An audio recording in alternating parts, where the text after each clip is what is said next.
오늘 본문의 말씀은 예수님께서 광야에서 마귀에게 받으시는 세 가지 시험에 대한 그런 말씀입니다. 이 시험은 어쩌면 예수님뿐 아니라 우리들이 살아나가는 데 있어서 일생에 있어서 누구나 다 받을 수 있는 그런 시험이라고 생각합니다. 첫 번째 예수님께서 마귀에게 받은 시험이 바로 3절에 있는 말씀 돌로 떡이 되라 하는 시험입니다. 여러분이 돌로 떡이 되게 하라는 시험은 가장 인간의 본능적인 약점을 유혹한 그런 시험이라고 할 수 있습니다. 40일 동안 아무것도 먹지 않고 금식한 후에 이 생각하는 이 떡이란 것은 가장 유혹적인 시험일 것입니다. 여러분들 며칠만 굶어 보세요. 아마 보이는 모든 것이 정말 맛있게 보일지도 모릅니다. 인간의 가장 본능적인 유혹이 바로 먹는 것입니다. 그런데 예수님께서는 이에 대해서 신명기 8장 3절의 말씀대로 사람이 떡으로만 사는 것이 아니라 하나님의 입으로 나오는 모든 말씀으로 사는 것이라 그렇게 대항했습니다. 이 돌로 떡이 되게 하라는 시험은 두 가지 유혹이 있습니다. 첫째는 자기 능력을 이기적인 데 사용시키려는 시험입니다. 마귀의 목적은 예수가 하나님의 부르심에 응답한 것을 부정시키고 남을 위해서 능력을 사용하지 말고 자기 자신을 위해서 사용하라는 그런 유혹이 됩니다. 그렇기 때문에 우리가 가진 어떤 능력이나 또 재능이나 재물을 자신만을 위해서 이기적으로 사용하는 것은 곧 사탄의 시험이 될 수도 있다 하는 사실을 우리는 깨달아야 됩니다. 두 번째는 돌로 떡이 되게 하라는 그 시험은 물질적인 선물로서 그 물질적인 어떤 물건으로서 사람들의 환심을 사고 뇌물로 유혹해서 사람들을 따르게 만들라는 그런 시험입니다. 그러나 예수님께서는 우리 인간의 모든 충성심이 만약 물질적인 선물로 뇌물로 매수당하는 사람이라면 다른 곳에서 더 좋은 것을 준다고 할 때는 쉽게 배신해버린다는 사실을 아셨습니다. 여러분, 이 시험, 이 본능적인 시험은 항상 우리에게 따르고 있습니다. 또한 이러한 유혹도 우리에게 언제나 주위에서 매일매일 일어날 수도 있습니다. 물질의 유혹, 세속적인 유혹이라든가 이것이 어쩌면 우리 인생의 모순인지도 모릅니다. 여러분, 그렇다면 이것을 어떻게 하면 이길 수 있는가 하는 겁니다. 어떻게 하면 이기겠습니까? 이런 본능적인 유혹, 자기 이기적인 유혹, 사탄의 시험이 여러분 왔을 때 무엇으로 이길 수 있겠습니까? 마귀 시험에 대해서, 마귀 유혹에 대해서 이길 수 있는 힘. 그것은 기도입니다. 하나님 앞에 솔직히 고백하고, 제가 이런 유혹이 지금 왔습니다. 하나님 어떻게 하겠습니까? 힘 주십시오. 하나님께 맡기는 겁니다. 바로 그럴 때 마귀의 유혹을 이길 수 있는 지름길이 될 수 있다는 사실입니다. 한 번은 제가 어느 마을에서 전도를 했습니다. 정상적인 마을이었습니다. 그때 그 마을 사람들 저는 그 어느 마을에 가든 그게 한 100호가 되든 300호가 되든 크든 적든 간에 그 마을 사람들이 다 전도될 때까지 거기에 묵고 있습니다. 그래야지 또 다 나중에 갔다 오면 또 시험에 걸릴 수도 있고 해서 제가 그렇게 했는데 잘 됐는데 그 마을에서 잘 사는 어떤 한 분이 전혀 받아들이지 않습니다. 제일 그 잘 사는 한 10가정 중에 한 가정인데 집도 좋고 아주 잘 사는 그런 집이었는데 이 사람 전혀 받아들이지 않으려고 해요. 그래서 나중에 다 하고 꼭 한 집에 남았는데 그분을 찾아가서 물어봤습니다. 당신 내 볼 때는 당신 얼굴을 보니까 꼭 하나님의 축복받을 사람인데 어째서 그렇게 거부하느냐 하고 물었더니 한숨을 푹 쉬더니 사실은 제가 그럴 사정이 있습니다. 그래요. 그래서 뭐냐고 제가 물었더니 제가 지은 죄가 많아서 그렇습니다. 그래서 당신이 지은 죄가 아무리 많다 할지라도 하나님 앞에 솔직히 고백하고 자복하면은 하나님께서 용서해 주신다고 그랬지 않느냐 하고 물었더니 그분 하는 말에 이것은 도저히 용서받을 수 없는 죄입니다. 도저히 용서받을 수 없기 때문에 내가 어쩔 수 없어서 내가 정말 사실은 나도 진작 믿고 싶은 마음이 있었지만은 그렇게 할 수 없습니다. 그래서 제가 물었습니다. 그럼 그 죄가 뭔지 하나님께도 말 못할 사정이라면 그럼 나한테는 좀 할 수 있겠냐 했더니 제가 그걸 말을 못합니다. 만약 그 말을 하게 되면 저는 이 땅에서 다시 말해서 이 마을에서 매장당하고 저는 맞아 죽을지도 모릅니다 그래요. 그래서 첫날은 그렇게 하고 나왔습니다. 그럼 마음대로 하시오. 그러면 그렇게 평생 동안 그 가슴에 혼자 품고 있다가 고민하다가 죽는 거 하고 다 풀어제치고 깨끗하게 회개하고 죽는 차이가 있을 테니까 똑같이 죽더라도 하나는 혼자만 고민하다 죽는 거 하고 자복하고 회개하고 맞아 죽는 거 하고 어느 것이 좋겠는지 한번 잘 생각해 보라고 그렇게 봤습니다. 그랬더니 며칠 있더니 저를 찾아왔어요. 제가 고백하겠습니다. 그래요. 그래서 얘기를 하는데 이분에게는 딸이 6이 있었습니다. 그런데 집안이 궁하니까 그 딸들을 상에다가 팔았습니다. 제일 첫째 딸이 14살 때 팔았어요. 돈이 꽤 들어왔습니다. 그게 뭐 들어왔자 여기 돈은 몇 푼 안 되는 작은 돈입니다. 그게 재밌거든요. 그 돈 팔아갖고 집도 새로 짓고 이렇게 하니까 살 것 같거든요. 그 아들도 있고 또 식구 여럿이 있는데 한번 그 맛을 들으니까 두 번째 딸 또 팔았어요. 몰래 이제 그 동네 사람들한테는 외갓집에 갔다 그렇게 하고 두 번째 딸을 팔았습니다.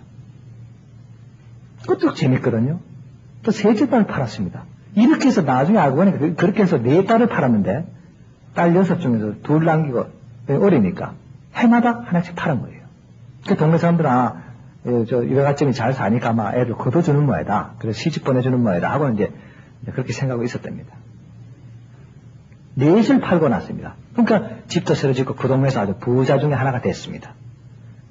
전혀 양심의 가책을 모르고 살았습니다. 또 딸들도 여기서 고생하는 것보다는 팔려가면 큰 도시 가면 호강하면서 살지 않겠나 해서 좋다고 또 갔습니다.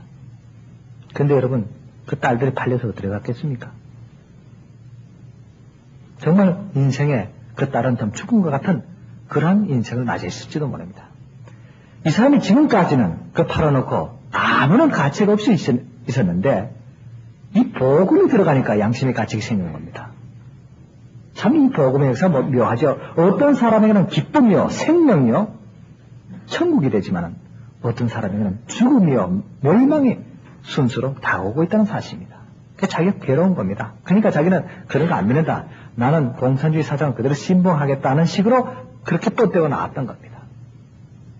그러면서 그분이 하는 말이 선생님 이런 죄인도 아무리 사랑이 많으신 하나님이라도 용서해 줄 수 있겠습니까? 친딸을 팔아먹고 그 돈으로 이렇게 잘 살고 있는데 이것을 아무리 하나님이 자비로우시다 할지라도 용서해 줄 수 있겠느냐 하는 사실입니다. 여러분 이것이 바로 물질에 대한 유혹이었습니다. 떡에 대한 본능적인 유혹이었습니다. 여러분 이것은 어떤 극단적인 예가 될 수 있지만 어쩌면 우리도 이같이 본능적인 유혹 때문에 먹는 것 때문에 물질 때문에 어쩌면 가장 귀한 신앙을 팔아먹을 때가 있지 않습니까? 가장 귀한 양심을 팔 때가 있습니까? 우리가 이것을 한번 생각해 봐야 됩니다. 여러분 이와 같은 것을 이길 힘이란 것은 기도밖에 없습니다. 기도라는 것은 이같이 내가 항상 하나님 믿고 사랑하는가 하나님에 대한 신앙을 지키고 있는가를 확인하는 그러한 결정기간이기 때문입니다. 두 번째 시험은 마태복음 4장 5절에 나타나는 성전 지붕에서 뛰어내려라 하는 시험입니다. 여기에도 2가지 유혹이 있습니다. 첫째는 그것은 순간적인 인기적인 것으로서 사람들을 현혹시키는 시험입니다. 여러분들 오늘도 아까 저녁 먹다가 저도 평생 처음 듣는 이름이 나왔어요. 마이클 조단 뭐라 그래요? 마이클 조던? 마이클 조던이라 그런가 희한한 이름인데 그게 애들부터 어른까지 그렇게 여기서 부러워하고 난리라면서요. 아주 인기 있고 그러나는데 여러분 이런 사람들이 인기 있고 좋다고 현혹돼 따라다니다가는 실망할 때가 많습니다. 어떤 연예인이라든가 무슨 폼에 대한 좋다고 하다가 사실 정말 따라가다 실망시키는 그런 일도 많습니다. 특히 독일의 그 히틀러라는 사람이 있습니다. 또 무솔리니 같은 2차 대전 그 사람 보세요. 히틀러가 연설을 하게 되면 온 독일 국민이 열광했습니다. 심지어는 당시 그 총회장 하던 루드빅 밀레라는 사람이 있습니다. 목사시요. 개신교 목사였고 당시 그 총회장 했던 사람입니다. 그분이 히틀러 연설할 때 나타나서는 연설 다 끊는데 마지막 축도합니다. 그 연설을 위해서 축도하면서 제가 그때 아멘 하지 않고 그래서만 영원히 있을지어다 이렇게 해놓고 나서는 아멘이 되지 않습니까? 근데 이 사람이 뭐라고 하냐, 하일 히틀러 이렇게 되는 겁니다. 지금 완전히 이 히틀러가 예수였습니다. 그런 식으로 온 교회까지도 그 개신교, 캐톨릭 천주교까지 온 국민이 그냥 열광했습니다. 히틀러가 최고다. 히틀러가 예수다. 나중에 예수 히틀러라는 말까지 나왔습니다. 그러다 어떻게 됐습니까? 2차전 끝나고 나서 지금까지도 그 히틀러 망령에 계속 배상금을 지불하고 있는 것이 현 독일입니다. 여러분들 지금도 이와 같은 유혹이, 인기적인 것, 또 물질적인 유혹이 계속 따르고 있습니다. 다시 말해서 이와 같이 마귀는 이 선동하는 불의 지도자같이 인간의 약점을 이용해서 선동하는 것에 하라. 그것을 바로 인기적인 데서 성경을 띄어내려봐라. 이런 것을 하고 있는 것입니다. 당시 이 같은 역사적인 사건이 있었습니다. 디우다라는 사람이 그때 당시 그 팔레스타인에 나타나서 예수님 태어나시기 전입니다. 100년쯤 전인데 많은 건중에게 뭐라고 했냐면 나를 따라오면 요단강이 옛날 홍해처럼 쫙 갈라져서 내가 이 나라를 독립시키겠다. 그렇게까지 했습니다. 그래서 많은 사람들이 그 디우다라는 사람 뒤를 따라가서 정말 우리가 당장 독립되는 걸 하고 하다가 당시 총독이던 파디오스라는 사람에 의해서 전부 다 몰살된 사실이 역사적으로 남아있습니다. 또 한때는 예수님과 똑같이 내가 사흘 만에, 오전에 나옵니다. 사흘 만에 예루살렘 성벽을 전부 다 무너뜨리겠다 하고 선동했다가 또 당시 총독이던 안토니우스 펠릭스라는 총독에서 파멸된 사실이 예수님 태어나시기 전 50년 전 100년 사이로 그렇게 일어났습니다. 그렇기 때문에 이 마귀가 예수님께 유혹한 것은 이와 같은 과거의 혁명가나 거짓 선지자의 약점을 이용해서 유혹하게 된 것을 말합니다. 제가 이제 중국으로 들어갑니다. 가서 티벳이라는 나라를 찾게 됐습니다. 그 티벳이라는 나라는 제가 어제 말씀드렸듯이 저를 찾아왔던 한 스님이 자기가 그 인도와 티벳에 가서 공부를 했는데 그게 티벳에 어떤 유명한 훌륭한 고승이 있는데 그분을 만나면 저하고 이제 대화가 되리라 해서 저에게 이제 편지까지 써준 그런 사람입니다. 그래서 제가 그 사찰을 찾아갔습니다. 찾아와서 그 서신을 넣어주니까 처음에 그 고승이 나오질 않았어요. 그걸 넣어줬더니 만나겠다 그래요. 그래서 제가 들어갔더니 앞에 조그만 방에서 둘이가 서로 앉아서 대자를 하게 됐습니다. 아무 말 없이 처음에 하도 뭐 잘왔냐 못왔냐 그런 말도 없이 가만히 앉아서 저를 한참 쳐다봅니다. 저도 이렇게 한참 쳐다봤습니다. 둘이 마주 대면하고 1시간쯤 시간이 흘렀습니다. 그러자 그 사람이 입을 열면서 하는 말이 당신의 영과 내 영이 다른데 무 때문에 날 찾아왔어? 그렇게 물었습니다. 그래서 제가 그랬습니다. 나의 영과 당신의 영이 다른 것은 제가 압니다. 그래서 당신의 영과 내 영이 무엇이 옳은 영인가 그것을 알기 위해서 찾아왔습니다. 아 그러냐고. 그렇다면 며칠 후에 만나자고 그래요. 그래서 지났더니 한 주일 좀 지나니까 불러요. 그래서 갔더니 저를 이렇게 한참 이제 보더니 하는 말이 무슨 말을 뭔가 하려고 그래요. 무슨 주문 같은 걸 외우더니 가만히 있어요. 그래서 몇 시간을 가만히 서로 이제 마주보고 이제 있었습니다. 그러더니 갑자기 사람이 저를 그 붓하고 벼루하고 종이를 하나 꺼내더니 제 앞에 던져주면서 지금 우리 둘이서 한 얘기를 이것을 좀 써보라는 거예요. 아무 말 안 했어요. 몇 시간을. 근데 갑자기 그 사람이 그런단 말이에요. 그래서 제가 그걸 받아주고 그 붓을 들어서 한자를 적어서 줬습니다. 그랬더니 그걸 보더니 내려놓더니 당신 얘기를 좀 듣고 싶다 그래요. 아, 그럼 내가 얘기를 해도 되겠는가 그랬더니 그렇다고 그래요. 그래서 저 성경책을 꺼내 들고 앞에다 폈습니다. 이게 뭐냐고 그래요. 그래서 내가 이것을 내가 내 자신이 할 얘기는 없고 여기에 대한 얘기를 하고 싶다 했더니 그럼 해보라는 거예요. 그래서 거기서 이제 성경 공부를 했습니다. 아주 당대의 티벳의 대고승인데 그 앞에서 마태복음에 이 팔복음은 어떻고 이렇게 하면서 쭉 이제 얘기 나왔습니다. 한 몇 시간 듣고 때 갑자기 손을 이렇게 들어요. 오른손을 이렇게 들더니 그 책을 자기 좀 빌려줄 수 있겠느냐 그래요. 그러라고. 좋습니다. 두 달일 때도 나오지도 않아요. 사람이. 부르지도 않고 나오지도 않고 보이지 않습니다. 그래서 저는 두 달 동안 그냥 있게 되는데 그때 한 청년이 한 20살 조금 넘은 한 청년이 머리를 빡빡하고 들어왔는데 조금 이 행동이 좀 이상했습니다. 갑자기 지나가는 사람한테다 흙을 던지지 않나, 고함을 지르지 않나, 자기가 싼 그 배설물 들고는 막 집어 던지기도 하지 않나, 하니까 이제 그 스님들이, 같이 있던 스님들이 골치가 아프다고 묶어놓기도 하고 내놓기도 하고 이랬는데, 어느 날 갑자기 이 젊은 청년이 날 만나보고는 나 앞에 와서는 또 조용해져요. 그러니까 그 스님들 할 말이, 이거 서로 두 사람이 영이 비슷한 모양인데 좀 데리고 있으라고.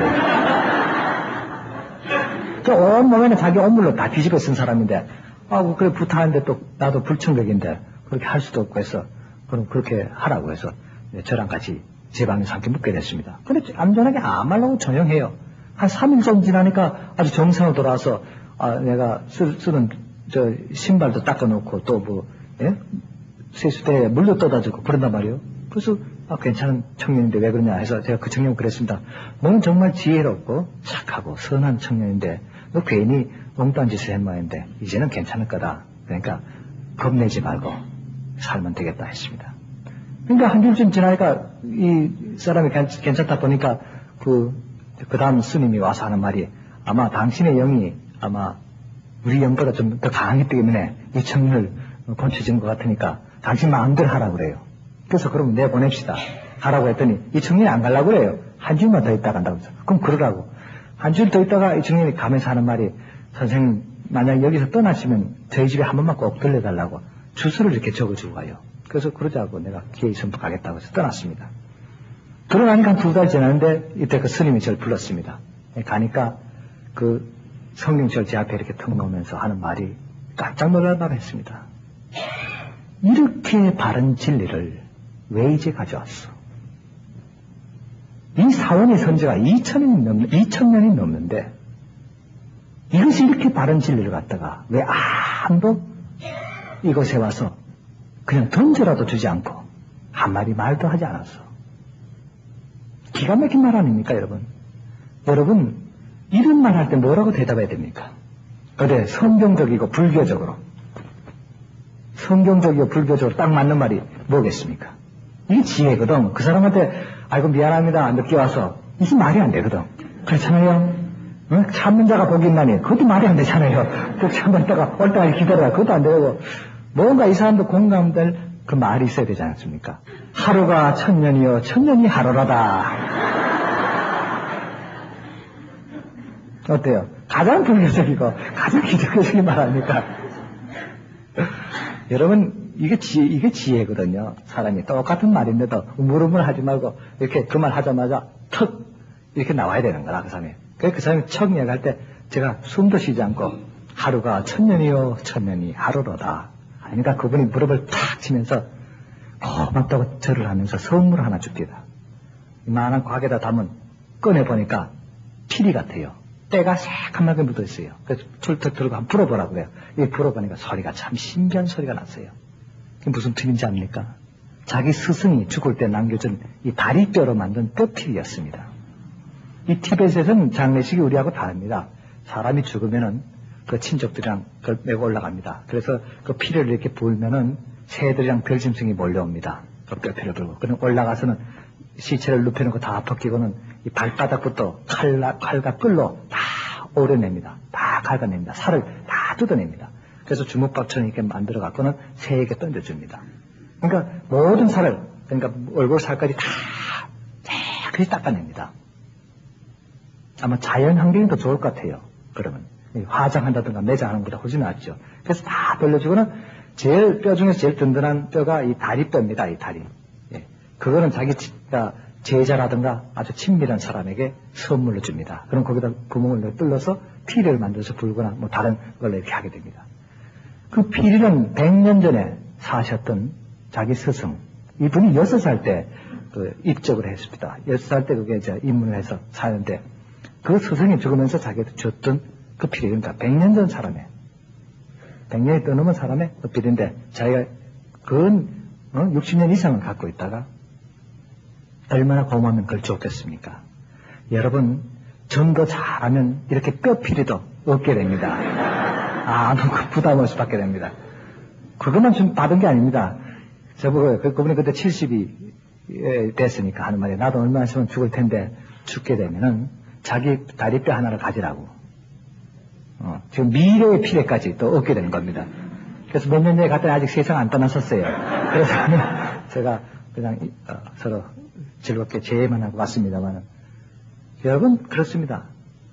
하나님의 진실된 복음, 하나님 나라에 정말 보석 같은 복음을 전하는데 그 받는 상급이 뼈피일 뿐이겠습니까? 하늘나라에는 더 많은 상급이 기다리고 있다는 사실을 아셔야 됩니다. 그러니까 이제 뭐 일 다 끝났죠. 저는 그래서 이제 내려오게 됐습니다. 내려와서 이제 기차를 타고 내려오다가 갑자기 그 젊은 청년이 준 그 쪽지가 생각나서 주소를 받아서 펴보니까 거기서 이제 하루쯤 기차를 타고만 있는 그런 마을이었습니다. 그래서 타고 내려왔습니다. 내려서 그 집을 찾아서 이제 주소를 따라서 이렇게 가보니까 세상에 아주 어마어마한 큰 집이었습니다. 앞에는 군인들이 이렇게 지키고 있어요. 내가 이거 뭐 잘못 왔나 하고 그래도 주소가 맞길래 그 앞에 가서 물어봤습니다. 초소에 가서 물었더니 그 집 맞았다고 그래요. 이 사람을 아는 가 했더니 그 집 아들이라고 그래요. 들어갔더니 막 반가이 맞이하고 그 아버지들은 부모들이 나와서 이제 반가이 맞이합니다. 그래서 그 부모가 이제 그 지역이 아주 실력자였습니다.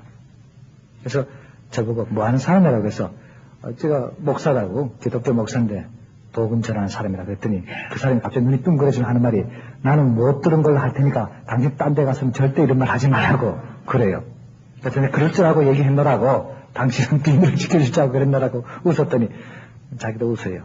그래서 대접을 잘 받았습니다. 거기서 6개월 동안 티벳에서 세수 한번 못하고 아주 그냥 있던 거 거기서 목욕도 하고 깨끗이 닦게 됐습니다. 그래서 잘 대접 며칠 받고 나서 떠나게 됐는데 저는 그냥 그것으로 끝나는 줄 알았습니다만 그 3년 후에 하나님의 엄청난 이적을 그 사람을 통해서 또 일어나려는 건 제가 상상도 못했습니다. 그것은 지금 얘기하자면 3년 후에 얘기가 됩니다. 그래서 다시 기차를 타고 이제 올라오는데 한 하루쯤 왔나 했는데 이제 사람들이 중간에 여기 서니까 이제 밖에 들어가는데 한 노인이 제 앞에 앉았습니다. 그래서 한 10시간쯤 그냥 가도 전 모르고 제가 가지고 있는 이제 독일어 성경을 이제 읽으면서 이렇게 보고 있는데 한 저녁날쯤 됐는데 갑자기 노인의 입에서 놀랄만한 소리가 나왔습니다. 세상에 그런 말 전 처음 들어봤어요. 그 중국 땅에서 그 오지에서 Das Heilige Schrift darf ich mal sehen. 독일어가 툭 튀어나온 겁니다. 그러니까 그 성경이 Heilige Schrift라고 독일말로 그렇게 쓰인 금박에 이렇게 쓰인 그 가죽떡궁에 써 있는데 그 사람이 읽으면서 이걸 나 좀 한번 만져봐도 되겠느냐 하는 그런 얘기였습니다. 얼마나 놀란지 그냥 얼른 줬습니다. 만져보라고 줬더니 그분이 그걸 지더니 갑자기 눈물이 걸성걸성해지면서 제가 이거 50년 만에 만나는 겁니다. 그분이 1940년대 상해대학 학생이었습니다. 그때 항상 공산당이 아직 그 천하를 통일하기 전이었는데 그때 자기가 그 주울레 밑에서 그때 이제 신복으로 일하면서 학생연맹을 주도했답니다. 맨날 데모하고 시위하고 이제 이렇게 폭력을 해드린다가 한 번은 자기 그 독일인 교수가 거기에 있었는데 그분이 저 부르더래요. 그 사람 불러서 이 사람은 전혀 공부도 안 하고 공부할 나이에 왜 그렇게 맨날 그래 싸움만 하는가 하고 그래 물었답니다. 그때 이 사람이 하는 말이 우리 중국에는 공산주의가 필요합니다. 그래서 공산주의 혁명을 하기 위해서 내가 일을 합니다. 그러니까 그분이 그렇게 얘기하답니다. 나도 공산주의였네. 그래서 나이 50이 됐어야 이게 40 위선이라는 것을 깨닫고 내가 전향했는데 진리라는 것은 1000년이 지나든 2000년이 지나든 변치 않아야 되는데 이 공산주의는 벌써 막스가 태어난 지 100년도 안 돼갖고 벌써 수차례 변질됐고 지금 살아있는 스탈린이나 죽은 레닌이나 그 사람들은 가짜 공산주의자다. 진짜가 아니다. 그렇게 얘기를 하더랍니다.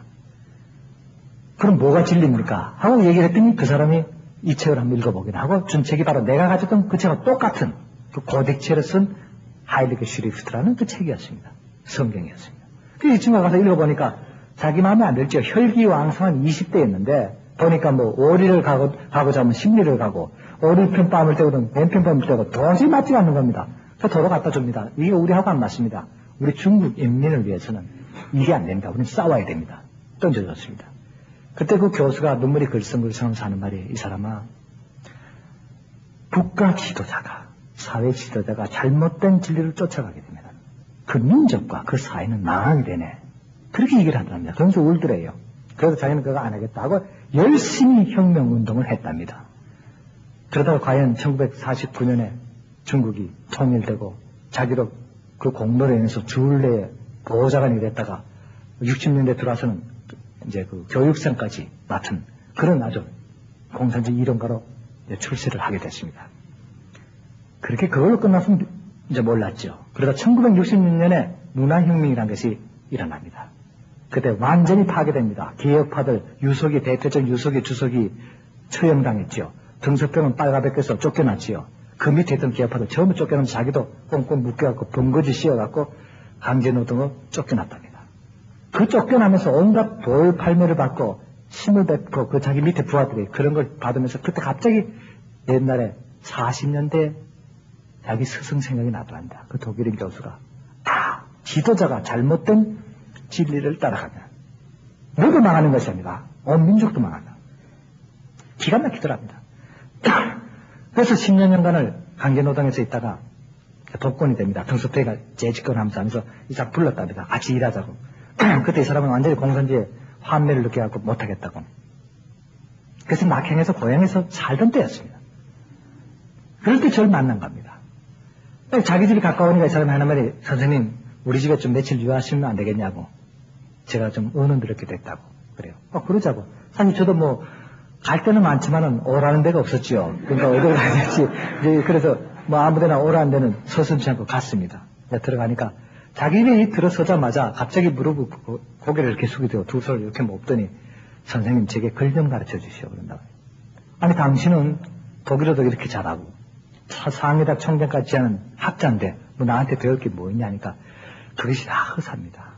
제가 50년을 헛살합니다. 내가 지금 나이 70인데 50년 헛살았습니다. 나를 지금 20살 난 학생으로 보시고 그렇게 가르쳐 주시오.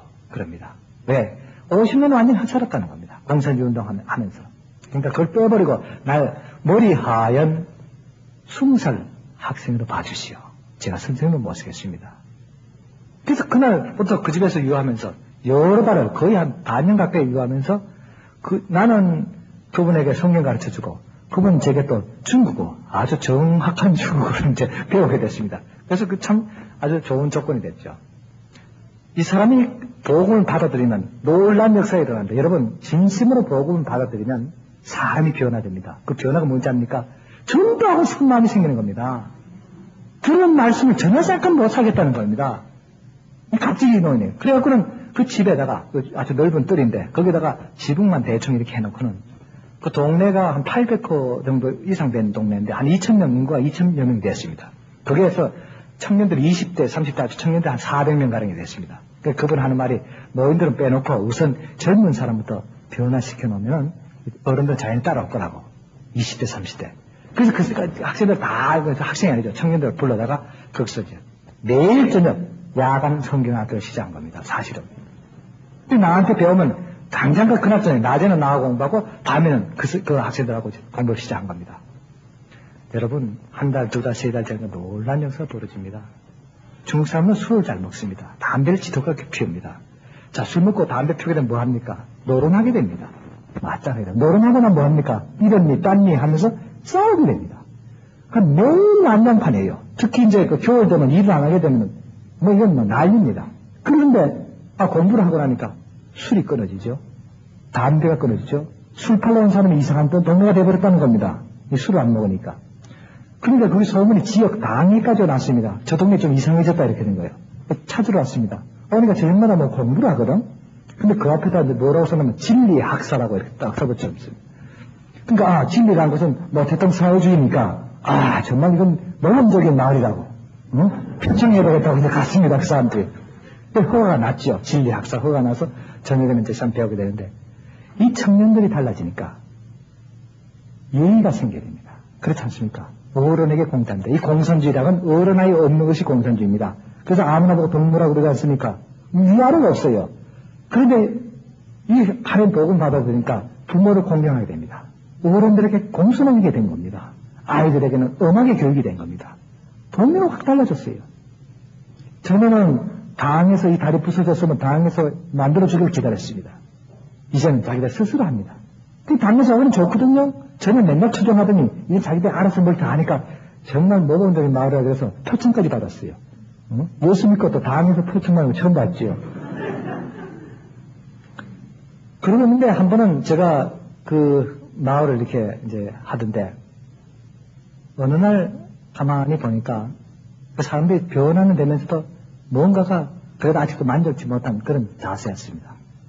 그러나 어느 날 한 아이가 8살 먹은 아이가 절도죄로 인민재판에 불려왔습니다. 거기는 이제 동네 마을 규율이 있습니다. 그래서 예를 들어 동네에서 저지른 절도라든가 그런 사건들은 뭐 경찰서까지 가지 않고 거기서 이제 원로들이 모여서 그 촌장하고 이런 사람들이 모여서 의논해서 죄다 하면 이제 그 처벌을 그렇게 합니다. 그 인민재판이죠, 소위 말하는 것이. 그런데 그 재판이 유죄로 판정이 되면은 그 나이만큼 두들겨 팹니다. 그래서 50살 난 사람이 뭐 죄를 졌다 하면 50발 때립니다. 벌기짝을. 그러니까 왜냐면 나이 많이 먹고 다 정신 못 차렸으면 많이 맞아라 아마 그런 뜻인 모양이에요. 그런데 8살 아이가 절도죄로 재판을 받게 됐습니다. 그 재판의 그 절도의 사유는 계란 2개를 훔친 죄입니다. 이 절도거든요. 도둑이면 도둑질이니까. 그럼 얘가 8달을 이 긴 몽둥이로 이제 맞아야 되는데. 그럼 저도 이제 명예촌장 자격으로 참석했습니다. 왜냐니까 제가 촌장의 선생이니까. 명예촌장이 됐어요. 그래서 참석해서 보니까, 법입니다. 뭐 그렇게 하자고. 그런단 말이에요. 그래서 내가 좀 한마디 해도 되겠는가 하고 했더니 하라고 그래요. 그래서 법이란 것은 사람을 죽이는 것이 아니고 사람을 살리는 것이다. 만약 법으로서 사람을 다 죽이게 되면 나중에 법 지킬 사람이 아무도 없지 않는가. 가만 들어보면 결국 말이 옳거든요. 그렇다고. 그러니까 사람을 살리는 거다. 이거 전제로 생각하고 한번 얘기해보자고 했어요. 내가 한번 다시 이 아이하고 한번 대화를 쭉 나눠보겠다 그랬습니다. 그 아이 보고 그랬습니다. 얘야, 너 계란 2개를 훔쳐 뭐 했냐? 그러니까 그 아이가 한 말이, 예, 배가 고파서 먹었습니다. 그때 저녁 때였습니다. 그러면 너 점심 먹었냐? 안 먹었습니다. 아침은 안 먹었습니다. 어제 저녁은 아무 말 못해요. 어제 점심은 아무 말 못합니다. 애가 이틀 굶고 나니까 지나가다가 계란알 유치해서 난 걸 보고는 그냥 먹은 겁니다. 그 말 들으니까 제가 할 말이 딱 이루어졌습니다. 그래서 그 사람들 보고 그랬습니다. 자, 어떤 단체에서, 어떤 사회단체에서 무슨 문제가 생기면 그 책임은 누가 지느냐? 하고 물었더니 단체장이 집니다. 그래서 이 마을에서 무슨 일이 생겼을 때 그 책임은 누구냐 했더니 촌장입니다. 그렇지. 그랬더니 이거 촌장보다 더 높은 사람 누구냐 하니까 선생님입니다. 그 명예촌장이니까. 항상 명예자부터는 더 높아요, 그건. 그러면 됐다. 이 재판에서 피고는 나다. 왜냐니까 내가 이 동네 어른으로서 이 아이가 이렇게 이틀씩 군인 죽일 정도로 모르고 있었다는 거. 그래서 내 어른의 책임이다.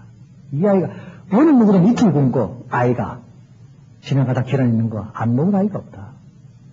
그것을 모르고 이 아이가 그렇게 굶고 있다는 사실을 모르고 있는 어른이 책임이 아니겠는가. 그러니까 내 나이대로 때려라 하고 제가 그 앞에 엎어졌습니다. 여기 흉터를 이렇게 내한테 엎어져서 치라고. 그 다들 눈이 뚝 무뎌졌습니다. 그러자 갑자기 그 엄마가 튀어나오면서 울면서 얘기를 합니다. 아닙니다. 제가 반일을 하느라고 며칠 일을 하다가 너무 바빠서 이 아이에게 밥을 못 해줬습니다. 제 책임입니다. 하고 나왔습니다. 그때서야 그 남편 되는 그 아버지가 엉엉 울면서 앞에 나서 꿇어앉으면서 그게 아닙니다. 제 잘못입니다. 사실은 제가 노름병을 못 고쳐서 이웃마을가 그 마을에서 노름이 없어졌으니까 이웃마을에서 노름하다가 나중에 쌀까지 먹을까지 다 갖다 팔고 그렇게 했던 겁니다. 저를 때려주시오. 그러다 이웃집에 있는 사람이 그런 줄도 모르고 있는 우리가 잘못입니다. 이웃에서 그렇게 불행한 일이 벌어진 걸 제가 몰랐으니 우리가 책임입니다. 여러분, 하나님 나라의 복은 이것입니다. 사람을 살리는 법입니다. 뭔지 압니까? 사랑입니다. 여러분, 사랑하면 그 어떤 더러운 사람도 더럽지가 않습니다. 어떤 허물도 아름답게 가려질 수 있는 것이 사랑입니다. 제가 그 일을 보고 나서는 안 되겠다. 이 마을을 좀 그래도 좀 물질적으로 잘 살 수 있는 방법을 생각해야 되겠다 하고 이제 생각하는 차에 거기서 나오는 이제 그 축산물이 있었습니다. 뭐냐니까 소, 돼지, 뭐 닭들 이게 있는데 그걸 갖다가 어디에 파는가 했더니 거기서 가까운 데 시장에다 파는데 값이 아주 적어요.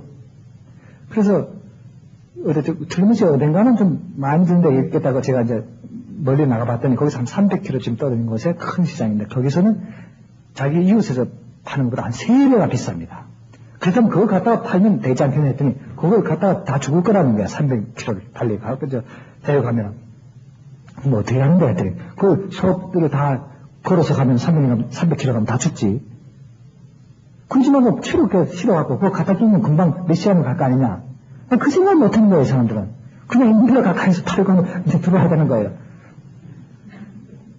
그 제대로 공산리도 모르는 사람이에요. 진짜 공산리 같은 모아서 이렇게 해야 되는데, 다 지금 갖다 팔고 이렇게 하니까 안 된 거예요. 그래서 당장 큰 트럭을 2대 빌려갖고, 1차적으로 모아서, 돼지, 소랑 모아서 이제 싣고는 이제 팔러 가게 된 겁니다.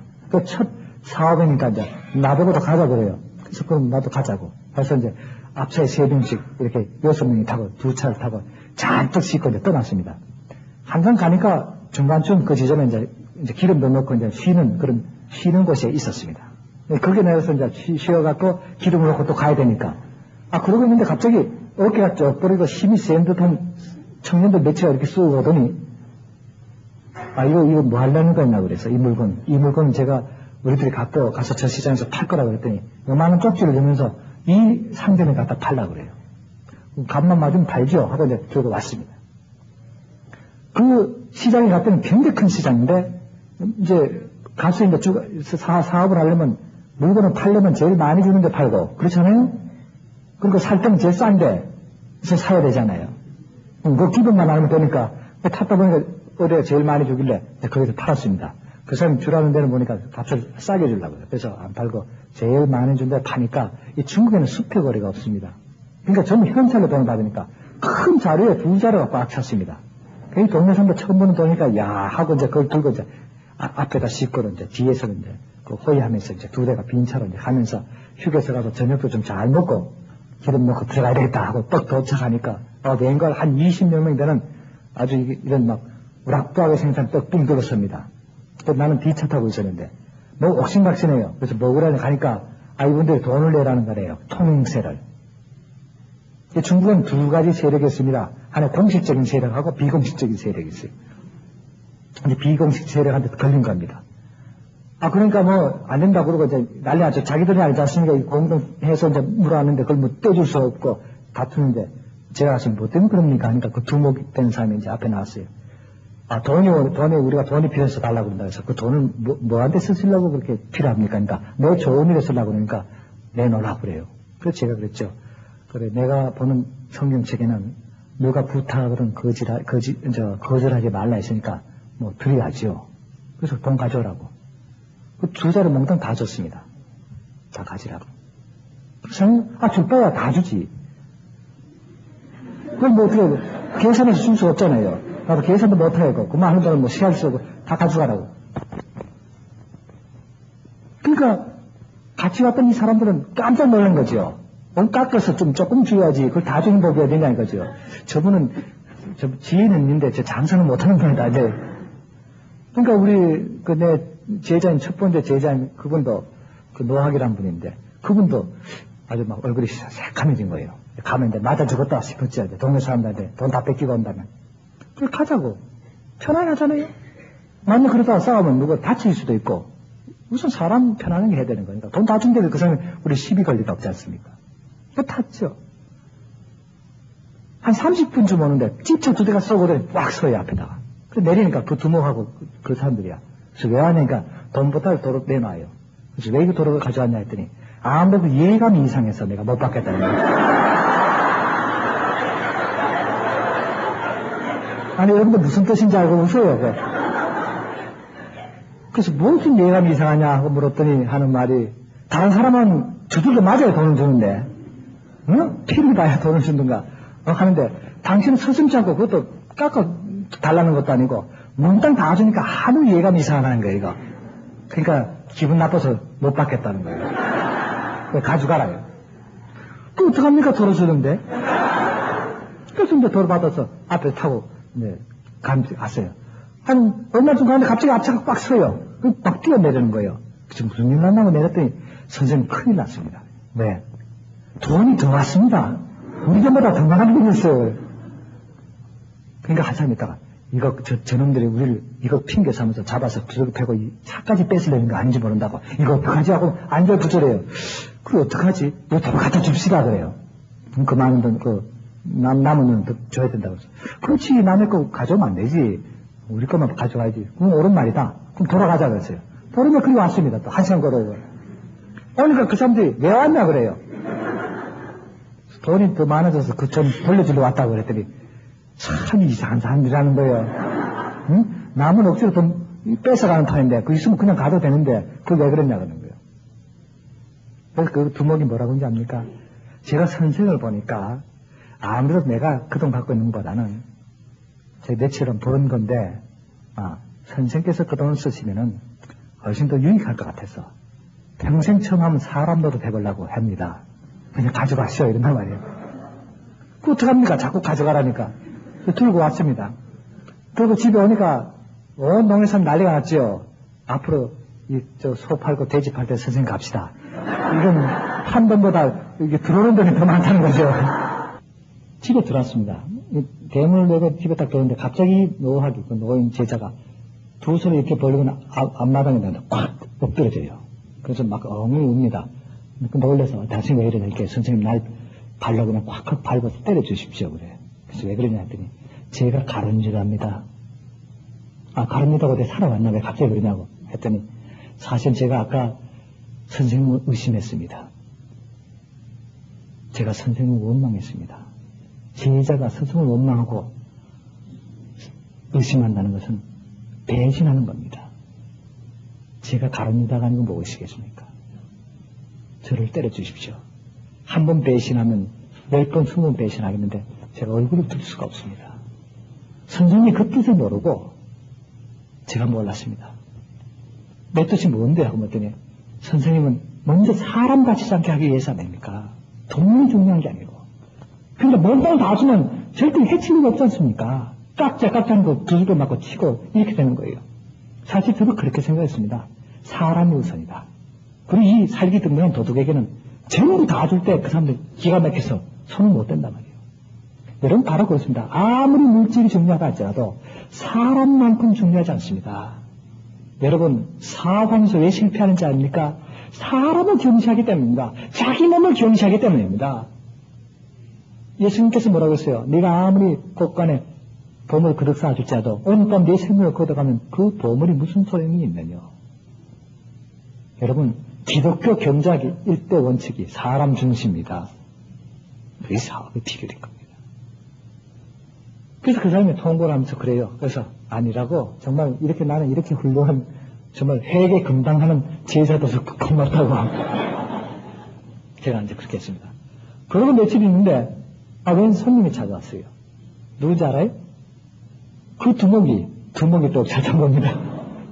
와서는 대뜸 저한테 물어볼 때 그럴 하는 말이 아무리 봐도 선생께서는 무술의 고수 같은데 그러니까 뭐 눈에는 뭐가 보인다고 이 싸움꾼 눈에는 싸움꾼밖에 보이지 않는 거예요.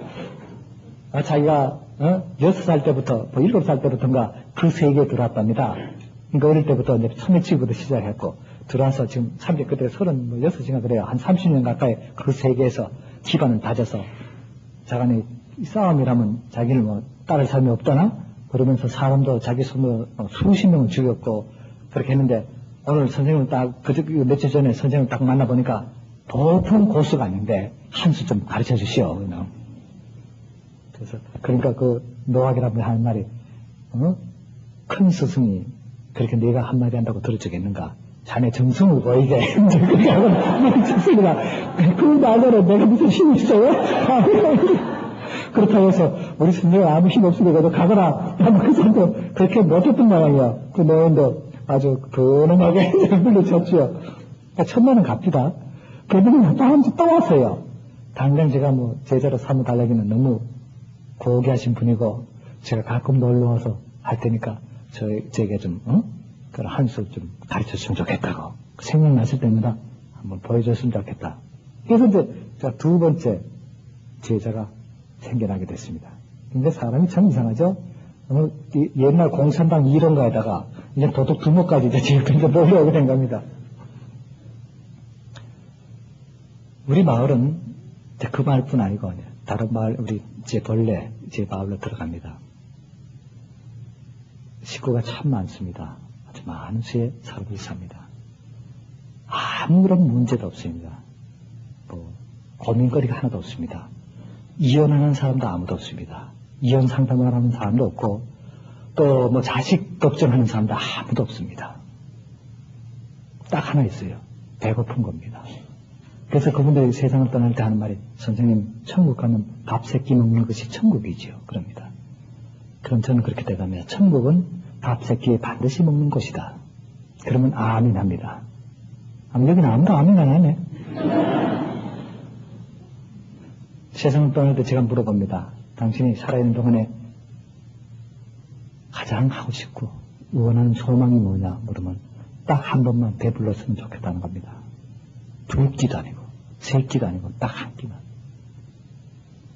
그러나 그렇게 해주지는 못합니다. 제 대답은 조금 이따 천국 가면 만약에 첫날은 많이 먹을 수 있으니까 실컷 먹어라.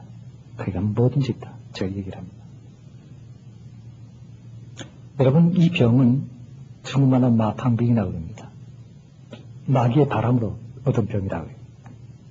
그렇다면 이 병은 절대 낫지 않는 병이라는 거죠. 사실 이 병이 나면 영양이 많이 섭취해야 되고 또 약이 충분히 공급돼야 됩니다. 그래서 스톱이 돼서 계속 이어나는데 그렇지 못하면 계속 험악하게 온몸이 썩어서 들어가게 됩니다. 처음에는 손가락 떨어지고 팔목이 잘라지고 발톱이 잘라지고 또 이 어깨까지 다 잘라집니다. 두 다리까지 다 잘라지고 이 몸뚱이와 머리만 남게 됩니다. 그 머리에 눈알까지 그냥 붙어있으면 좋은데 이 눈꺼풀이 썩게 되면 눈알까지 다 떨어져 버립니다. 코가 떨어지고 귀가 떨어지고 얼굴에는 아무것도 남는 게 없습니다. 여기서 조개를 가려면 걸어가야 되는데 발이 없으니까 기어갑니다. 뭘로 깁니까? 배로밖에 길 수 없습니다. 양팔이 없고 두 다리가 없기 때문입니다. 그러다가 마지막 세상을 떠날 날이 옵니다. 그 사람들은 그것을 아는 모양이요. 죽을 때 되면 제 앞으로 와서 죽기를 원합니다. 제 옆에 죽기를 원합니다. 저는 사택이 가는 곳마다 사택이 많습니다. 왜냐하니까 20명, 30명 이상 그런 발달이 없는 사람들 제가 매일 하루씩 돌아가면서 삽니다. 여기서 하룻밤 자고 저기서 하룻밤 잡니다. 그럼 자다 보면 누가 병원을 보게 되면 제가 일어나서 갔다 병원도 누이고 또 소변도 보게 하고 해서 또 옵니다. 그렇게 자다가 몇 번씩 깨다가 어떤 날은 하도 피곤해서 이렇게 나도 모르게 엎어져서 이렇게 자니까 그 죽게 되는 것을 아는 그 사람이 이 사람 죽을 땐 꼭 압니다. 그 시간들 때만 제가 그걸 늘 경험했어요. 배로 기어서 지하의 방으로 옵니다. 제가 있는 곳으로. 몇 시간 그렇게 왔겠지요. 그러다 지쳐서는 제가 이렇게 하고 자면 제 팔뚝을 베고는 쓰러져서 잡니다. 그러다가 아침에 깨니까 여기에 3명, 여기에 3명, 또 뒤에 아래다가 또 몇 명이 누워갖고 죽어 있었습니다. 다 세상을 떠났어요. 제가 너무 그걸 보고 너무 기가 막혀서 그때부터는 밤에 잘 수가 없었습니다. 왜냐하면 그 사람들의 마지막 소원은 제가 앉아있을 수가 없지 않습니까? 엎어지니까. 두 다리가 없으니까. 또 팔이 없으니까 지탱할 수 없습니다. 그러니까 어디 하나님 앞에 가는데 누워서 갈 수 있겠습니까? 저를 좀 안아주세요. 안겨서 세상을 떠납니다. 한 번은 제가 다른 마을에 갔다 오는 몇 달 동안에 오니까 거기 촌장이 그럽니다. 선생님 큰일 났습니다. 한 사람이 있는데 죽었나 싶어서 파묻으려고 들고 나오면 또 벌떡 일어난다는 거예요. 또 죽었나 하고 그러면 그래서 너 왜 안 죽냐 하고 물었더니 선생님 올 때까지는 못 죽는다는 거예요. 그래서 제가 도착하니까 저 사람들도 빨리 가보라고. 그래서 다 썩었는데 안 죽는다는 거예요. 이렇게 가봤습니다. 그러니까 그 사람이 벌떡 일어나요. 그래서 왜 나를 그렇게 찾냐 했더니 선생님 제가 하나님 나라 가기 전에 딱 3가지 물어보고 가야 되겠습니다. 그게 뭐냐 했더니 나같이 이렇게 추한데 더러운데 우리 부모님도 날 버렸는데 하나님께서 외면하면 어떡합니까? 절대 그렇지 않다. 하나님은 널 기쁘게 받아줄 거다. 진짜 부모님은 하나님이다. 그러니까 염려하지 마라. 고향으로 돌아가는 거다. 두 번째는 그래도 내가 하나님 모르는데 하나님 나를 알 수도 없으니까 선생님 이름 써갖고 소개장을 하나 써주시오. 그러면 그 소개장, 선생님 이름 쓰긴 소개장 들고 제가 가슴에 품고 가서 보이겠습니다. 여러분, 이런 큰 영광이 어디 있습니까? 내 이름 쓴 소개장 들고 가서 이 사람은 천국 갈 자격있으니 하나님 받아주시오. 그렇게 써달라는 겁니다. 그때 제가 그랬습니다. 그거 필요 없다. 하나님 벌써 알고 계신다. 당신이 이미 하는 것까지 지금 듣고 계신다. 그렇지만 내가 이렇게 너무 몰골이 사나운데 거기 가서 하느님하고 손도 한번 손이라도 잡아야 되는데 이 손이 있어야지 어떡하지요. 그래. 그래서 제가 이렇게 얘기했습니다. 그런 염려하지 마라. 당신이 천국에 들어서는 순간 당신은 변화된다. 가장 아름다운 모습으로 팔이 생기고 손가락이 생기고 눈이 생기고 머리가 생기고 발이 생긴다. 그게 천국이다. 여러분, 천국이 바로 그렇습니다. 천국에는 병이 없습니다. 늙지 않습니다. 영원히 건강하게 아름다운 모습을 사는 것입니다. 그렇게 변화되지 않고는 천국에 들어가지 못하는 겁니다. 하나님 앞에 설 때는 가장 거룩한 모습, 의로운 모습이 되는 것이, 변화되는 것이 바로 천국입니다. 얼마나 좋은 것입니까? 그때 갑자기 이 사람이 팔도 요만큼 잘라졌습니다. 이것이 갑자기 위로 올라간다. 만세 부르듯이 올라가면서, 아, 선생님, 날 놓아주세요. 하늘이 열리면서 빛이 나오면서 큰 손이 제 손을 잡습니다. 그러고는 세상 떠났습니다. 그 세 마디 외치고. 그 모습이 얼마나 아름다운지 옆에 있던 사람까지 다 은혜를 받는 겁니다. 그래서 저는 죽음을 통해서 복음을 전합니다. 저는 늘 하나님 나라 간 모습을 보면서 복음을 전하게 됩니다. 사랑하는 여러분, 이 세상에서 가장 천대받고 아무도 그 모습 보지 않고 외면당했던 그 사람이지만 이 세상에서 살아있는 사람들 제일 큰 자보다도 더 위대한 사람이 됐다는 사실을 아셔야 됩니다. 예수님께서 그랬잖아요. 이 세상 제일 큰 자가 세례 요한인데 그보다 더 큰 자는 누구냐? 이 천국에서 제일 적은 자가 그보다 더 크다. 그렇지 않습니까? 천국에 들어서면 이 세상 누구보다도 더 위대한 사람이 된다는 사실입니다. 처음엔 그걸 믿지 않아요, 이 사람들이. 당신 천국 가면 모태동 동지보다 더 높다고. 그랬더니, 그럴 리가 있겠냐고. 그런 사람이 이제는 그 사실을 알게 됩니다. 여러분, 세상에서 보면은 그것은 지옥 같은 곳이라고 봅니다. 그러나 지옥 같은 곳에서 천국 같은 생활을 하는 사람들이 있습니다. 제가 여기에 보니까 한 달 내내도 이것을 지나면서 보니까 이것은 정말 제 눈으로 보기에 천국 같은 곳이었습니다. 그렇다면 여기 사는 분도 다들 천사가 되어야 되지 않겠습니까? 여러분, 과연 하늘 옆에 나도 천사입니다. 그렇게 자신할 수 있습니까? 그렇다면 천국에 천사가 없다면 그건 천국이 아니지요. 천국에 천사가 없다면 그게 천국일 수 있습니까? 그건 지옥밖에 될 수 없습니다. 그렇다면 이것은 어떤 오아시스인지 아니면 신기루인지도 모릅니다. 잠깐 있다가 없어지는 천국 같은 모습인지 모릅니다. 사랑하는 여러분, 우리 이거 조심해야 됩니다. 사람이 악하게 되면 아무리 에덴 동산 같은 것도 지옥으로 변할 수밖에 없습니다. 여러분, 미국 땅 보세요. 얼마나 아름답습니까? 먹을 거 풍부하지 얼마나 좋습니까? 아마 그 사람들이 여기 와보면 이게 천국이다 그럴 겁니다. 그건 확실해요. 근데 그 천국 같은 곳에서 과연 여러분 천국 같은 생활을 하십니까? 여러분 선교하겠다, 땅끝까지 복음 전하겠다, 또 전도해야 된다 하지만은 여러분 가장 귀한 전도가 뭔지 압니까? 제가 그 비결부터 한번 가르쳐 줄게요. 어떻게 하면 전 세계를 복음화시킬 수 있는가? 이 미국 땅을 전부 다 하나님 나라를 만들 수 있는가 하는 겁니다. 그것은 여러분에게 달려 있습니다. 제가 그 예를 들죠. 역사적인 예입니다. 로마가 기독교국이 되기 전에 아주 다신교였습니다. 그래서 로마 황제가 신이 되다가 잘정도 할 텐데 로마가 국교로 될 그 당시 콘스탄티누스 황제 때 당시 기독교인은 전 인구의 3%밖에 되지 않았습니다. 그런데 어느 날 황제 칙령을 위해서 기독교 국가로 변했습니다. 왜 그렇게 된지 압니까? 당시에 호화찬란했던 그 로마 문명에 물질 부기가 정말 놀랄 만큼 컸습니다. 아마 요새 미국 같은지 모릅니다. 정말 풍부했습니다. 노예도 많았고 부자들 참 잘 살았습니다. 그러다 보니까 나중에 이제 왕족들, 귀족들이 아들, 딸을 시집장가 보내려고 가만 보니까 되게 격이 맞게 혼인을 시키지 않습니까, 여러분들? 재벌집은 뭐 재벌하고 권력 있는 사람 권력청하고 이렇게 하는 것 같아요. 찾아보니까 마땅한 며느리가 왜 안 보이는 겁니다. 귀족 집안의 딸, 왕족 집안의 딸도 보니까 윤리적으로 도덕적으로 다 타락한 아주 더러운 처녀입니다. 제대로 처녀 같은 처녀가 없는 겁니다. 사익감 고르려니까 또 그래요.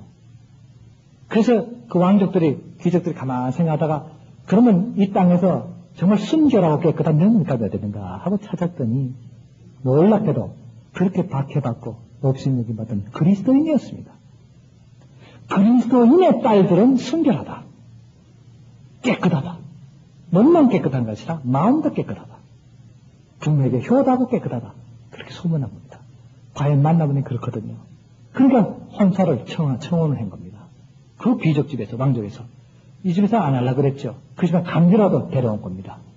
딸을 데려오고 또 사위도 삼고 그렇게 하게 됩니다. 강제로 결혼한 이 그리스도인 처녀가 귀족집에, 왕족집에 시집을 왔습니다.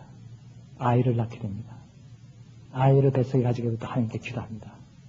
남편은 믿지 않지만, 우리 시부모는 그리스도인이 아니지만, 이 아기만은 그리스도인 되게 하소서.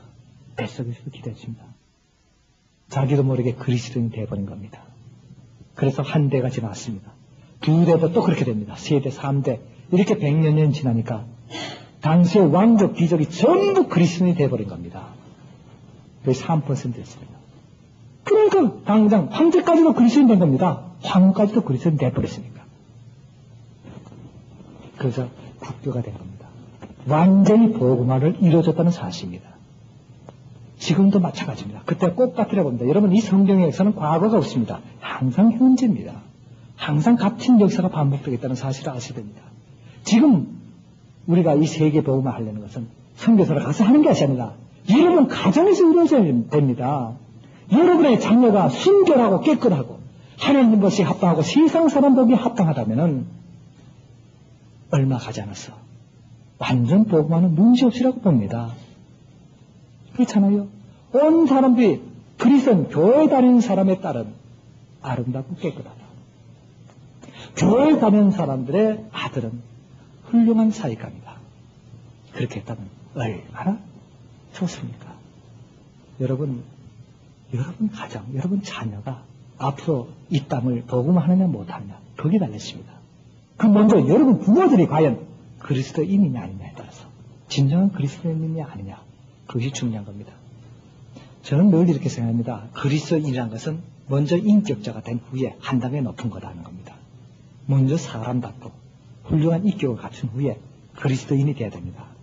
그런데 사람 같지 않은데 입으로만 그리스도인하고 성령천사 들고 다닌다면 그것은 복음을 막는 길입니다. 먼저 인간이 되고 훌륭한 인격을 갖추고 거기서 비로소 온전한 이렇게 해달라. 내가 당신 따라갈 테니까 우리 타협 좀 하자. 이럽니다. 겉으로 보기에는 그럴듯합니다. 그러나 예수님께서 뭐라고 했습니까? 최선의 것, 즉 하나님께 온전히 절대적으로 복종하는 것 외에는 하나님 뜻대로 행하는 것 외에는 그 어느 것과도 타협하시지를 않았습니다. 이것이 다른 겁니다. 여러분 바로 그렇습니다. 하나님께 향한 절대적인 복종, 이것은 우리 믿는 사람들의 가장 아름다운 마음인 것을 아셔야 됩니다. 이 사탄은 타협함으로써 사람들의 마음을 사라는 유혹이었지만은 이것은 또한 자기 자신을 불신하고 하나님에 대한 그 소망을 버리고 하나님의 음성을 듣지 못하게 함으로써 정말 하나님과 멀어지려는 그런 유혹인 것입니다. 그러나 예수님께서는 하나님에 대한 절대적인 복종으로 대항해서 이겼다는 사실입니다. 한 번은 그 당 간부를 한번 만났습니다. 나도 이런 타협을 한번 받아봤어요. 이 당 간부 하는 말이 당신이 지금 하는 일은 내가 지금 눈 감아주니까 어제 저하고 같이 시합한 사람입니다. 물시합한 사람. 그 사람은 한 번 와서 그래요. 당신 지금 굉장한 세력과 1대 뭐 16하고 싸운다는 거예요. 그게 무슨 말이냐 했더니 공산당, 중국 공산당하고 나하고 싸운다는 거예요. 왜냐하면 중국 공산당이 하지 말라는 걸 당신 하고 있으니까 거기에 대해 반대라는 거예요. 그러니까 그러지 말고 내가 당신이 성한 마을, 건강산 마을에 가서 이렇게 일하고 하는 거는 내가 절대적으로 보호해주고 눈 감아줄 테니까 그쪽에서 나오는 게 어떻겠는가. 좀 괜찮은 타협 아닙니까?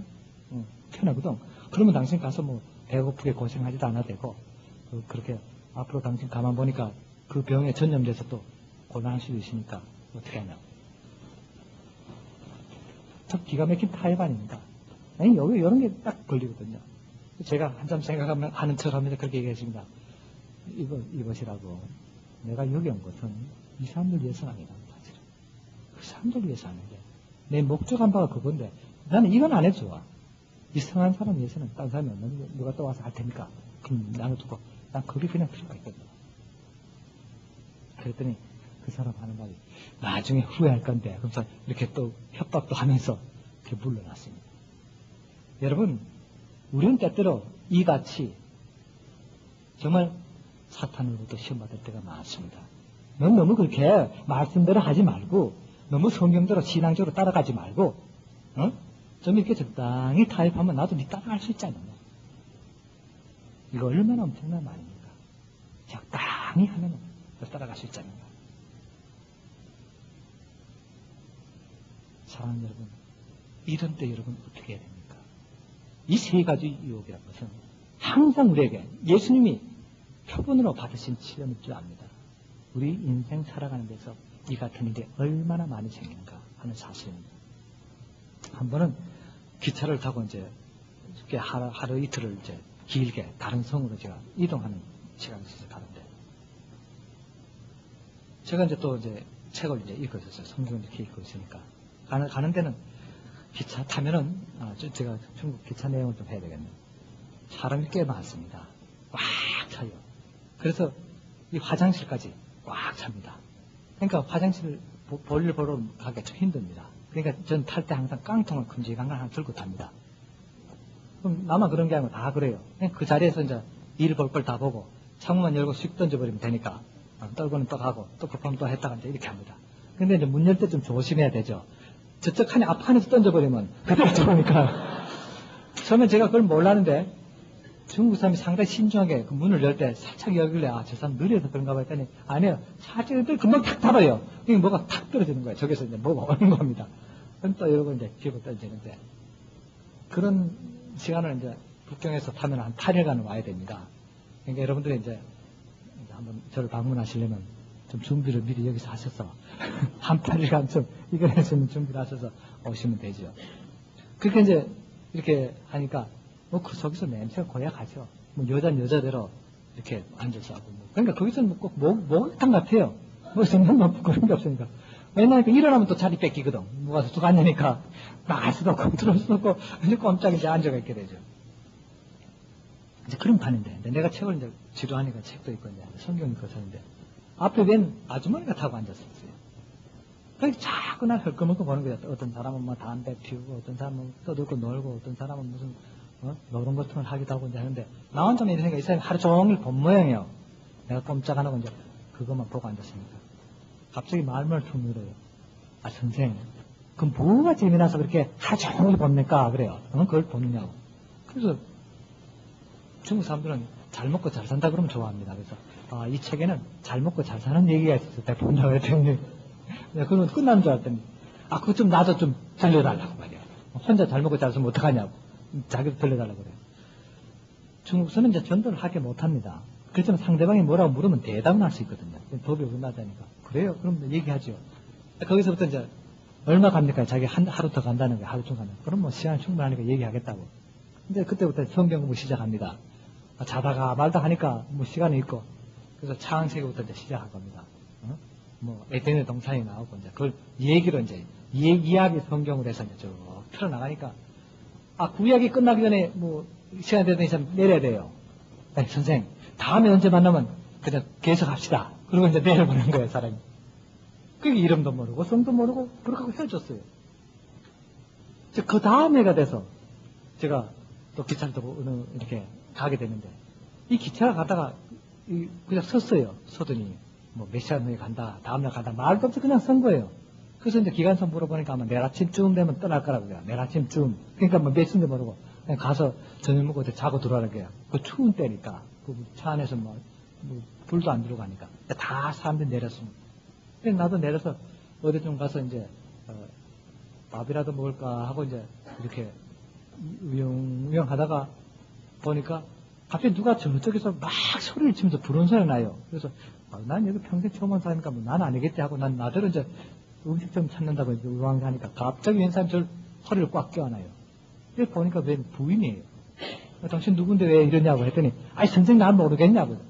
모른다고 했더니, 그때 아담 이야기 해주고 간 사람 아니냐고. 아담 모세 이야기 했지 않느냐고.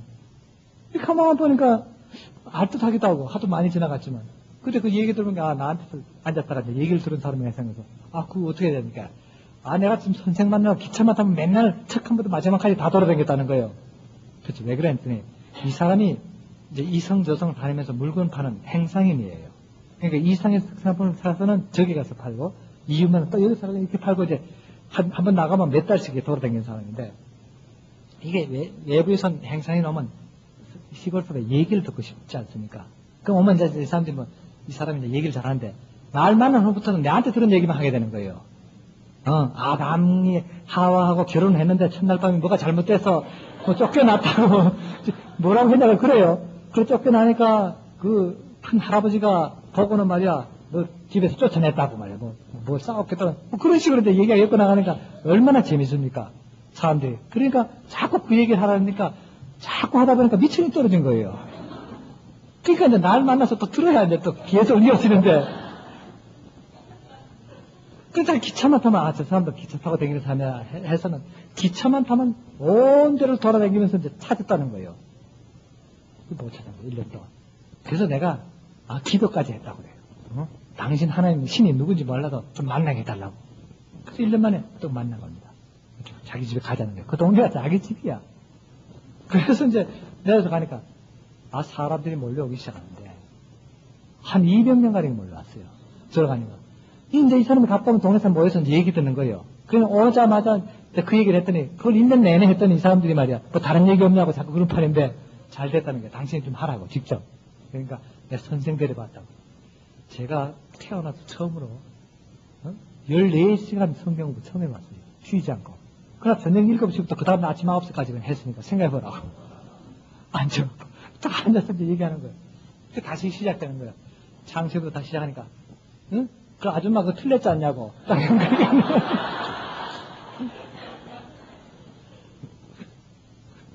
그래갖고는 이제 거기서 이제 하게 되는데 사람이 달라지기 시작한 겁니다. 그게 교회가 돼버렸어요. 그냥 그 교회가 돼버린 겁니다. 그러니까 세례도 안 받고 아무것도 모르고 아담과 하와가 부부 사면서 쫓겨났다고 그렇게 설교하는 사람이 그 교회 지도자가 돼갖고 제가 설교를 하나 주면서 그렇게 얘기를 하지 말고 그냥 읽어대라고. 만나면 모이면 그냥 처음부터 이렇게 쭉쭉쭉 읽어내려가면 그걸 다 외워버리면 된다고. 그랬더니 그러겠다고. 그러면서 하는 말이 사람 죽으면은 좀 어떻게 하는 방법 없냐고 그래요. 이렇게 기도하라고. 기도문 써주고. 그러고 싶다는 거야. 그냥 갖다 펑 묻으니까 좀 섭섭하더래요. 그리고 또 저 젊은 애들이 혼인을 하는데 그냥 가서 당서기 앞에 와서 성사한답니다. 저쪽에 충성하고 이러면서 한다니까. 그게 좀 싱겁대요. 그래서 뭔가 마치고 나서 거기 갔다 와서 뭔가 하나님한테 뭔가 이렇게 알리는 그런 게 뭐냐 그래요. 그래서 또 그것도 적어주고. 그러고 보니까 완전히 된 거예요. 그래서 제가 그렇게 얘기했죠. 그 다음 단계 중요한 거는 세례다. 그거 받아야죠. 그 별설인데 받아야죠. 그래. 또 난 또 세례가 별설을 하다 처음 받네. 그래서 이건 함부로 받는 게 아니고 시험을 쳐야 된다니까. 그 시험을 어떻게 치냐니까. 그래서 그 대신 난 당신 특별히 봐줘서 시험은 뭔지 아는데 성경을 처음부터 끝까지 4번 읽고 큰 소리로 소리내서 읽으라고. 여러분 바로 그렇습니다. 속으로 하고 있는 거하고 소리내서 읽는 거 다릅니다. 한번 성경을 소리내서 읽어보라고. 전혀 다르다. 이 2번 읽는 맛이 돼요. 소리내서 4번 읽고 나중에 한 번 당신 친필로 한 권을 다 쓰고 나면 그때 무시험으로 세례를 주겠다. 그렇게 얘기를 했어요. 그때 계속 그렇게 된 거죠. 그러니까 아이고 그럼 그러겠다고. 자기는 자신 있다는 거예요.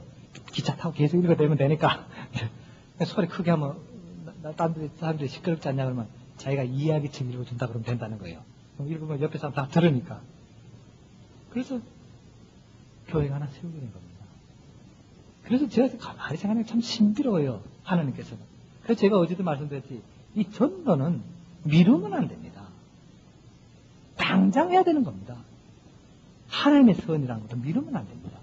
이 선행이라는 거. 내가 돈 좀 번내면 하죠. 지금 내가 몸이 피곤하니까 좀 한숨 자고 나서 하죠. 그땐 벌써 늦었습니다. 이 선한 일과 사랑과 또 그 다음 전도는 당장 해야 된다는 것입니다. 남편 눈치만 보고 있다가 다음에 당신 기분 좋을 때 하지. 그땐 늦어집니다. 지금 당장. 그 어느 순간에 성령이 함께 역사했지 어떻게 합니까? 여러분, 성령의 역사는 진실되게 행하는 자에게 반드시 나타납니다. 은혜의 역사도 반드시 진실되게 선을 행하는 자에게 반드시 나타난다는 사실을 아셔야 됩니다. 여러분, 이와 같이 하나님께서는 얼마나 신비로운지 모릅니다. 무슨 일을 해봐도 어떤 일이 있건 그것이 중요하지 않다는 사실입니다. 제가 아주 혼난 얘기가 하나 있습니다. 그 얘기하고 나면 이제 오늘 끝내야 되겠어요. 이게 다 굉장히 덥네요. 제가 오래된 얘기 아닙니다. 그러니까 95년 12월인데 그날 제가 우리 집에서 있는데 갑자기 배가 이상해요. 몇 시간을 계속 아픈 거예요. 저도 참을성이 있는 사람인데 이게 도저히 참을 수 없이 아파요. 갑자기 생각이 아하 이게 맹장이 아닌가 하는 생각이 들었어요. 그래서 맹장 걸릴 리가 없는데 하고 생각하다가 걸릴 이유가 딱 하나 있을 겁니다. 제가 그 사람들이 이렇게 쓰러져서 처음에 제 옆에서 이렇게 칼베기 하고 죽을 때 제가 생각할 때 그 사람들은 병이 되니까 죽을 때 되면 죽었나 생각했는데 나중에 알고 보니까 굶어 죽었어요. 허기가 돼서. 그게 먹을 게 없는 겁니다. 풀도 뜯다가 겨울이 되니까 말라보니까 안 되는 거예요. 그래서 생각하다가 옛날 말에 어른들 말에 땅만 파면 먹을 게 있다고 그래서 땅을 한번 파봤습니다. 한 50cm, 60 팠더니 그 땅 속에서 부드러운 흙이 나와요. 제가 생각이 갑자기 이게 밀가루 같다는 생각이 든 겁니다. 그래서 그걸 반죽을 해갖고 마른 풀하고 섞어서 자꾸 몇 시간을 반죽했더니 쫄깃쫄깃해져요. 그거 갖다 수제비를 만들었어요. 흑수제비. 그럼 뭐 줬더니 딴 사람은 다 괜찮아요. 맛있다고 먹는데 이게 나는 먹으니까 막 얼굴이 보고 이상해요. 이게 몇 번을 이제 그렇게 연습하니까 그 다음부터 괜찮아요. 그래서 그걸 한 덩어리 먹으니까 위가 든든해요. 그래서 이게 맹장이 이게 걸렸나 생각했는데 아무튼 내가 생각했던 맹장이에요. 그래서 제가 이제 나귀가 한 마리 있습니다. 어느 날 제가 다른 마을로 가는 중인데 그 말에 있는 어떤 사람이 나귀를 새끼를 하나 죽이려고 그래요. 그래서 제가 그게 하도 불쌍해서 여보시오 죽이지 말고 나한테 파시오 그랬더니 죽이려는 동물은 안 판다는 거에 버릴 테니까 당신 가져가라고. 그래서 왜 죽이려고 그럽니까 했더니 성질이 고약해 죽인다 그래요. 나한테 하더니 성질이 왜 그렇게 좋은지 말도 잘 듣고 좋아요. 그래서 이제 우리나라 말을 하려니까 대사가 잘 돼서 그 나귀 이름은 돌쇠라고 지었습니다. 그래서 돌쇠야 그러면 이제 오고 또 다리 좀 주물러 달라 그러면 다리도 주물러 주고 어깨도 두들겨 달라면 두들겨 주고 한국말은 잘 알아들어요. 근데 중국말은 못 알아들어요. 그렇게 되니까 그래서 이제 이 나귀가 불렀죠. 내가 지금 배가 몹시 아픈데 좀 가야겠다니까 그걸 아는 뜻이에요. 그래서 엎드리면서 타라는 신용이에요. 겨우 이제 올라타고 나귀 타고 한 8시간 나왔습니다. 배는 찢어진다 아픈데 그 마을에 갔더니 병원도 없고 의사가 없어요. 맹장 수술해야 되는데 보니까 침 넣는 사람이 하나 있고 그 다음에 동물 치료하는 그런 동물 의사가 있습니다. 근데 나중에 알고 그 사람이 완전한 수의사가 아니고 그냥 거들다가 이제 병원 그 사람이었어요. 의사가 생각 들어가서 내가 배가 맹장이니까 이걸 좀 째서 수술 좀 해야 되겠다 해달라 그러니까 그 사람이 덜덜 떨면서 하는 말이 자기는 돼지 배하고 소배는 이렇게 들여다봐서도 사람 배는 안 봤는데 못하겠다는 거예요. 그 침수도 당신 어떻게 하니까 자기도 못한다는 거예요. 그러니까 마취하겠냐니까 없다는 거예요. 그러면은 침으로 놓고 마취를 해보라고 제가 들은 그게 있어서 해보라고 자기는 마취는 한 번도 안 해봤지만 해보겠대. 내가 이제 뭐 이렇게 혀를 잡아갖고 침을 넣는 겁니다. 그 사람 덜덜 떨면서 안 하는 겁니다. 응? 그 수술 칼은 있냐니까 하도 안 써서 이거 그 예민한 칼은 아마 녹이 쓰는지도 모른다고 하면서 또 숫들에 자꾸 갈아요. 한 번 더 갈고는 찌째라고 했더니 못한대요. 그래서 제가 그랬죠. 내가 의사니까 또 지금 당신 옆에 2사람 보조가 있으니까 그 사람이 도와줄 테니까 걱정 말고 하라고. 그랬더니 이렇게 둘러봐요. 아무것도 없거든. 그래서 안 보인다고 했더니 내 눈에 보이니까 괜찮다고 무조건 하라고. 그래서 배를 쬐서 열었습니다. 열고 이제 보통 오른쪽에 이제 그 맹장 있지 않습니까? 그래서 이쪽을 째라고. 째서 때니까 내가 이제 보면서 내가 의사라니까 그럼 당신 시킨다 할 때 한다 그래요.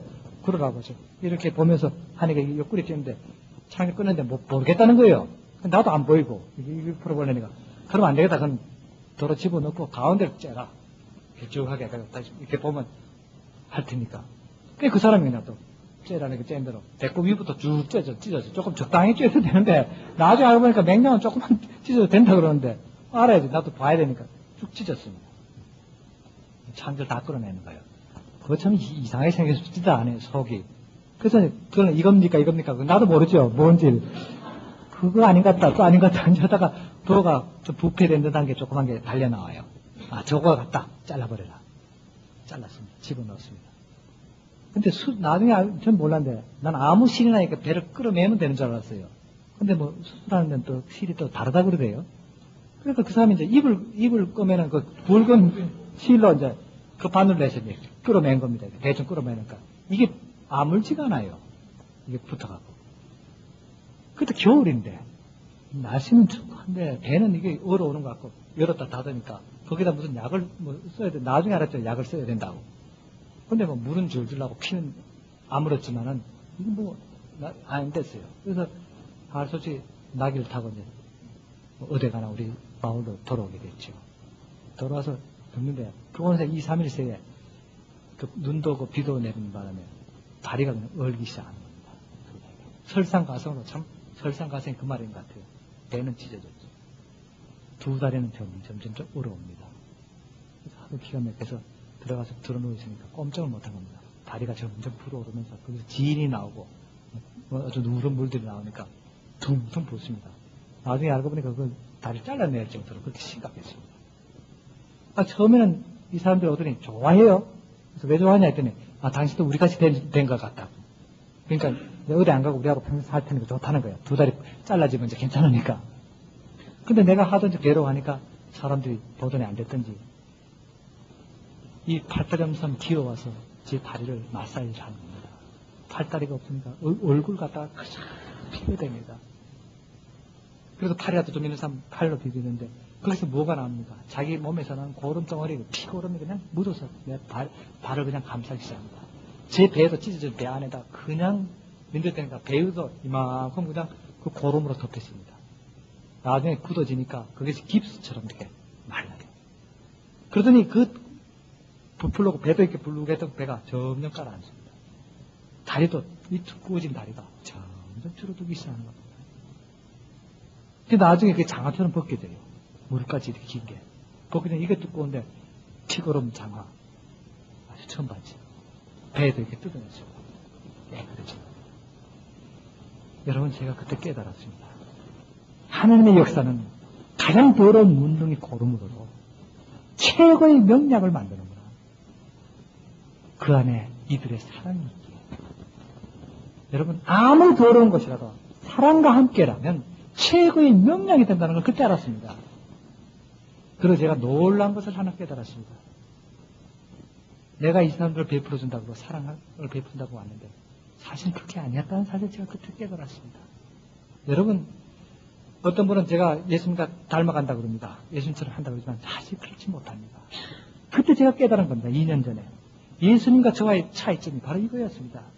예수님은 2000년 전에 많은 문둥병자들을 고치셨습니다. 그러나 저는 오히려 문둥병자가 제 다리와 배에서 나는 고름을 깨끗이 고쳤다는 사실입니다.